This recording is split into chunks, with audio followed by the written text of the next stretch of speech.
Through my work as an inclusive designer, I discovered 3 things.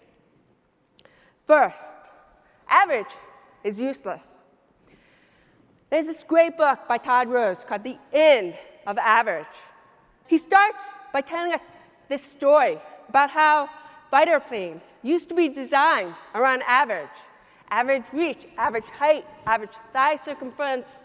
And all of a sudden, these crashes started happening.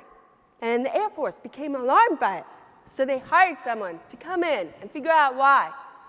This person took 10 different measurements of over 4,000 pilots and compared it to the average. And how many people were average? 0. Not one. So instead, they asked airplane manufacturers to design around extremes. The tallest and the shortest person, the longest and the shortest reach. And what happened? The crashes stopped. Airplane manufacturers originally balked at this idea of having to design around extremes. They thought it would be an enormous expense. But what they realized was when they put their designers under those constraints, they ended up making planes that were even cheaper to make. But what often gets forgotten is that people with disabilities are great examples of extreme users. Just think, they experience the world in such a unique way that it's legally classified as a significant limitation of a major life function. The fact that there's so much variety in the disability community, from mobility to sensory to intellectual differences, means they are a goldmine for helping us to think differently. How do we stay ahead of the game? How do we figure out what change will happen, what our future needs will be? They're often hidden, and they're not readily apparent to most of us. But when you have a so-called disability, you develop a superpower, and that is the ability to identify hidden needs. And that's my second point. When I went back to school to get my master's in social design, I quickly became frustrated. It was really hard to learn woodworking and welding with a hearing loss. When you're learning to weld, they place you in this helmet that blackens out everything but the flame. So essentially, I was both deaf and blind. In woodworking, a tool signals to you that's about to kick back at you by change in the pitch of the tool, but I couldn't hear it. When things change from "it's annoying" to "I can't," we are forced to recognize needs. My solution was a pair of safety glasses engineered to visually alert the user to pitch changes. Now, this light went off before the human ear picked it up.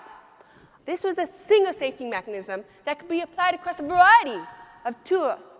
So this is an example of something designed for a person with disability, but ended up being better than when we designed for the norm.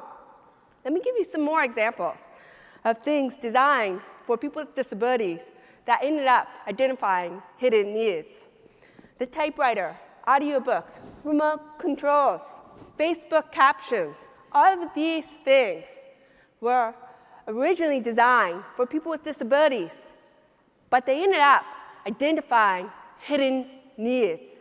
And so they were adopted and loved by everyone. It may seem ironic that people with hearing loss, the disability of communication, have developed some of the most significant advances in communication.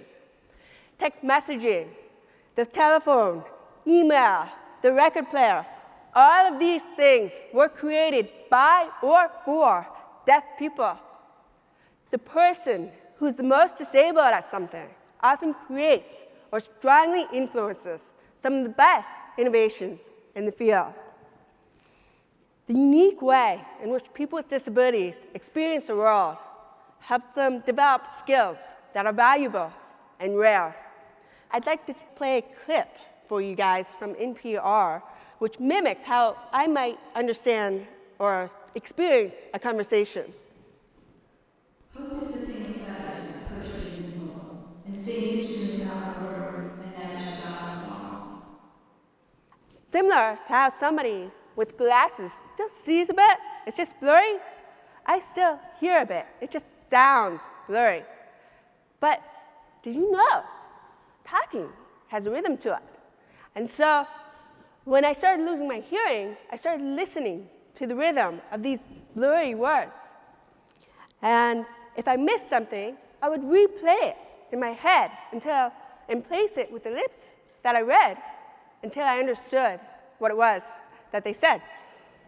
As a designer, I stand out in the observation stage of the process where people observe people to gather insights. This is because I've spent nearly all of my life learning how to read body language so I can anticipate what people will say. And so I pick up on things that others would never pick up on. We are different, but difference is a new normal we should be designing for.